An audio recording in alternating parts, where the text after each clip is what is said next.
దయ్యాలంటే నవ్వే నేను ఒక రాత్రి జరిగిన సంఘటనకు నమ్మాల్సి వచ్చింది. ఆ సంఘటన గురించి నిదానంగా చెబుతాను, ప్రశాంతంగా వినండి. నా పేరు ఆకాష్. నా వయసు 23 సంవత్సరాలు. మా నాన్న పేరు సుధాకర్, అమ్మ పేరు లక్ష్మి, మా చెల్లి పేరు సంధ్య. నేను బీఎస్సీ కంప్యూటర్స్ పూర్తి చేశాను.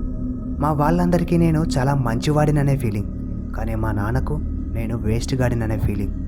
ఆయన చెప్పిన పని చెప్పినట్టు ఎప్పుడూ చేయలేదు. కొన్ని కావాలని చేయలేదు, మరికొన్ని అనుకోకుండా అవ్వలేదు. ఏం చేస్తాం, నా టైం బ్యాడ్. నేనెప్పుడు చీకటంటే భయపడలేదు. చాలా డేరింగ్గా చలాకీగా ఉండేవాడిని. కానీ మా చెల్లికి చీకటంటే చచ్చేంత భయం. నైట్ అయితే ఇంటి నుండి బయటకు వచ్చేది కాదు. దాన్ని ఏడిపించని రోజంటూ లేదు.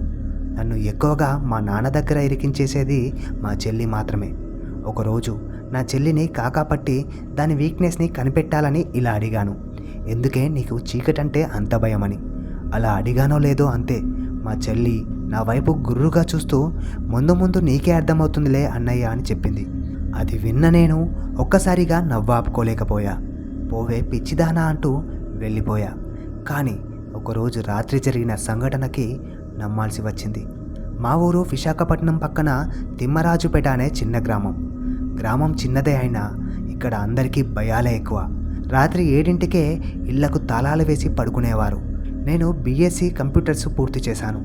ఏ పనిపాట లేకుండా ఖాళీగా ఉన్నాను. మా నాన్న పేరు సుధాకర్. ఆయన ఒక రైతు, చాలా గట్టిగా ఉంటాడు. మా అమ్మ పేరు లక్ష్మి, చాలా శాంతంగా ప్రేమగా ఉంటుంది. మా చెల్లి పేరు సంధ్య, దానికిప్పుడు 14 ఏళ్ళు. కానీ చీకటంటే చచ్చేంత భయం దానికి.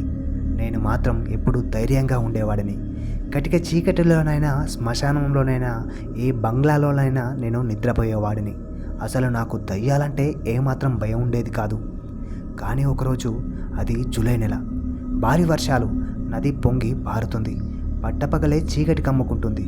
ఆ రోజే మా తోట దగ్గరికి రాత్రికి కాపలా వెళ్ళే సమయం. మా నాన్న నా వైపు చూస్తూ, ఇంట్లో కూర్చుని టైం వేస్ట్ చేస్తున్నావు, ఒక్క పనైనా సరిగ్గా చేసే మొహమేనారా అని నన్ను గట్టిగా వేసుకున్నాడు. ఇక అప్పుడే నిర్ణయించుకున్నా తోటలోకి వెళ్ళాలని. ఇక ఇంట్లో వైఫై కూడా పోయింది. బయటకెళ్ళే ఛాన్స్ వచ్చేసింది. అప్పుడే మా చెల్లి, అన్నయ్య అక్కడ ఒక పాడుబడ్డ బావి ఉంది, అక్కడికి మాత్రం నువ్వు వెళ్ళకు. ఎవరో ఆడమనిషి మాట్లాడినట్టు, మనల్ని తన దగ్గరికి పిలిచినట్టు అనిపిస్తుందట అని ఊర్లో వాళ్ళందరూ చెప్పుకుంటూ ఉంటారు అంటూ మా చెల్లి డోరు వెనకాల నుంచి దాక్కుని నాకు భయం భయంగా విషయం చెబుతుంది. చెల్లి, నువ్వెప్పుడైనా దాన్ని చూసావా అని నేను అడిగాను. నేను చూస్తే బతికుండేదాన్ని కాదు కదా అన్నయ్య అంటూ అది వణుకుతూ చెప్పింది. ఇక నా దగ్గరికి వచ్చి నన్ను హత్తుకున్నది. తన భయాన్ని చూసిన నాకు ఒక్కసారిగా నవ్వొచ్చింది. కానీ మనసులో ఏదో చిన్న అనుమానం మిగిలింది. దయ్యాలంటూ నిజంగానే ఉన్నాయా అని. తోటలో మొదటి రాత్రి. మా నాన్న అక్కడ చెట్లకు నీళ్లు పారించి వాటిని కట్టేశాడు. నేను ఒక పాత కంబళితో తోట మధ్యలో ఒక చెట్టు కింద నిద్రపోయాను. అప్పటికే రాత్రి 12 అయ్యింది. మెల్లగా ఒక శబ్దం వినిపించింది. అది గాలి శబ్దం అనుకున్నా, కానీ తర్వాత తెలిసింది అది నడిచే అడుగుల శబ్దమని. ఇక నేను కప్పుకున్న కంబళి మెల్లగా ఓపెన్ చేస్తూ అటువైపు చూశాను. ఒక తెల్ల చీర కట్టుకున్న ఒక లేడీ మెల్లగా ముందుకు వెళ్తుంది. తల తిప్పకుండా, కాళ్ళు కనబడకుండా ముందుకు ఎలా వెళ్తుందో తెలియట్లేదు. నా గుండె ఒక్కసారిగా ఆగిపోయేంత భయం వేసింది. అయినా కూడా నేను తన వెనకాలే కొంచెం ముందుకు నడిచాను. ఆ సమయంలో నా చెల్లి నాకు చెప్పిన బావి అప్పుడే చూశాను. ఆ లేడీ బావి దగ్గరికి వెళ్ళి ఒక్కసారిగా మాయమైపోయింది. అది చూసిన నేను స్పృహ కోల్పోయాను. చూస్తే ఉదయాన్నే నిద్రలేచా. రాత్రి జరిగిన విషయం మా నాన్నకి చెప్పాను. నిజంగా ఒక అమ్మాయి తల లేకుండా నడిచింది నాన్న అని. అంతే, నా మాట విన్న మా నాన్న నవ్వాపుకోలేక ఎక్కి ఎక్కి నవ్వాడు. అది చూసిన నేను అప్పుడే అనుకున్నా, మా నాన్నకు నేనంటే ఇంత నమ్మకమా అని. కానీ నేను చెప్పేది నిజం నాన్న అంటే మా నాన్న ఏమన్నాడో తెలుసా? నిద్రలో నువ్వు కలవరిస్తున్నావురా, నేను చిన్నప్పటి నుండి చూస్తున్నాను, ఈ కళని నువ్వు కలలాగే మర్చిపోతావని చెప్పాడు. కానీ అదే రోజు గ్రామస్తుల దగ్గర విచారణ చేయగా తెలిసింది ఏంటంటే, ఆ బావి దగ్గర 10 ఏళ్ల క్రితమే ఒక గర్భిణీ స్త్రీ నీళ్లలో పడి చనిపోయిందని, ఆమె శరీరం కూడా బయటపడలేదని. ఇక అప్పటి నుంచి రాత్రిల్లో ఆ అమ్మాయి ఆత్మ కనిపిస్తుందన్నమాట వినిపిస్తుంది. అయితే 2వ రోజు రాత్రి మళ్ళీ తోటకు వెళ్ళాను. నిద్ర పట్టడం లేదు. తెల్లవారుజామున 4 దాటుతున్న సమయం. మొబైల్ లైట్ ఆన్ చేసుకొని కాసేపు నెట్ వస్తుందేమో చూశాను. ఏమీ లేదు. అయినా మొబైల్ స్క్రీన్కి వెలుగున్నంతసేపు కొంచెం ధైర్యంగా ఉంది. బయట బాగా చలిగా ఉంది. కానీ ఆ చలిలో కూడా నిన్న జరిగిన సంఘటన తలుచుకుంటే నా బాడీ చెమటలతో తడిసిపోతుంది. ఇంకా కొంత సమయం తర్వాత మళ్ళీ అదే శబ్దం. కాళ్ళు లేని లేడీ నా వైపు వస్తున్న దృశ్యం నన్ను తనని తీక్షణంగా చూసే విధంగా చేసింది. తన కురులు విరబోసుకొని ముఖం మొత్తం బూడిద రంగులో ఆమె కాళ్ళు లేకపోయినా కూడా నడుస్తున్న శబ్దం నా చెవులకు వినబడుతుంది. ఇక నా చేతిలోని మొబైల్ లైట్ని ఆ లేడీ ముఖం వైపు నేరుగా కొట్టా. అప్పుడు ఆమె నాకు స్పష్టంగా కనిపించింది. ఇక నేను కనురెప్పలు మూసి తెరవగానే నా గొంతు పట్టుకొని నేనెవరినో తెలుసా అంటూ నన్ను గట్టిగా అడగడం మొదలుపెట్టింది. నా పాదాలు వణికాయి. మొబైల్ పడేసి చేతులు ముఖం మీద వేసుకున్నానంతే. ఎప్పుడు కళ్ళు మూసానో ఎప్పుడు ఆ శబ్దం ఆగిందో తెలియదు. కళ్ళు తెరిచి చూస్తే మా ఇంట్లో మంచం మీద పడుకొని ఉన్నా.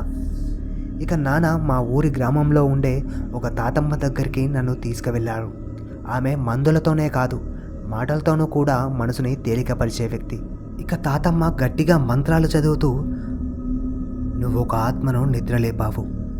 అది నిన్ను వదలకుండా నీ వెంబడే వస్తుంది. అందుకే నేను చెప్పేది జాగ్రత్తగా విను. నువ్వు ఆమె బావి దగ్గర తిరిగినా, ఆమె చనిపోయిన చోట నీ స్పర్శ ఆమెకు కలిగినా ఆత్మ నిన్ను విడిచిపెట్టదు.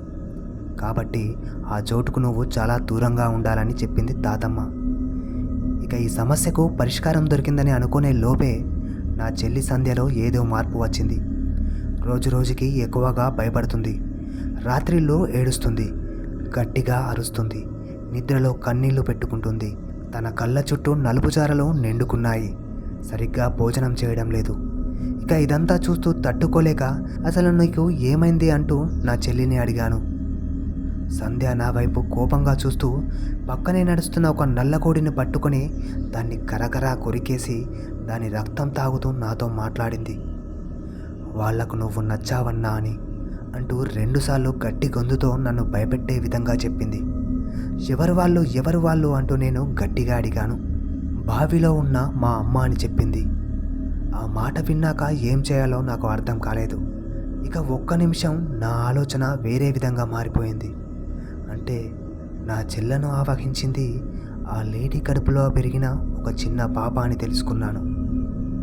నా చెల్లి ఆరోగ్య పరిస్థితి సరిగా లేదు కాబట్టి నేను మళ్ళీ ఆ బావి దగ్గరికి వెళ్ళాలని నిర్ణయం తీసుకున్నాను. ఇంట్లో వాళ్ళకి చెప్పకుండా అర్ధరాత్రి బయలుదేరాను.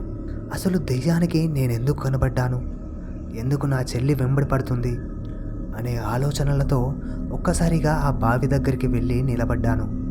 అయినా అంత నిశ్శబ్ద వాతావరణంలా నాకు అనిపిస్తుంది. ఇక అలా చూస్తూ ఉండగా ఆమె మళ్ళీ వచ్చింది. గాల్లో తేలుతూ చెట్ల మధ్యలో నుంచి నడుస్తూ నన్ను చూస్తూ నా ముంగడికి వచ్చి నిలిచింది.